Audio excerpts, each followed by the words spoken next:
Hi friends, ಎಲ್ಲರಿಗೂ ನಮಸ್ಕಾರ. ನೋಡಿ, ಇವತ್ತು ಅಮಾವಾಸ್ಯೆ ಸಾಯಂಕಾಲ ಪೂಜೆ ಮಾಡ್ತಾ ಇದ್ದೀನಿ.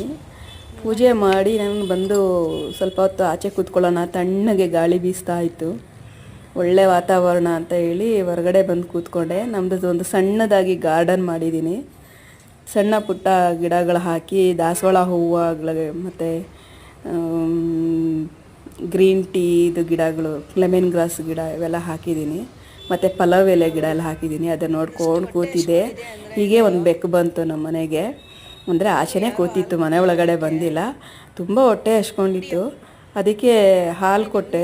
ಹಾಲು ತೊಗೊಂಬಂದು ಸರಿ ಹಾಲು ಹಾಕೋಣ ಅಂತ ನಾನು ಹಾಲು ಬಟ್ಲು ತೊಗೊಂಡು ಬಟ್ಲಿಗೆ ಹಾಕೋಕ್ಕೂ ಬಿಡ್ತಲ್ಲ, ಬಾಯಿ ಹಾಗೆ ಅಂತ ಹಾಲು ಕುಡಿತಾ ಇದೆ.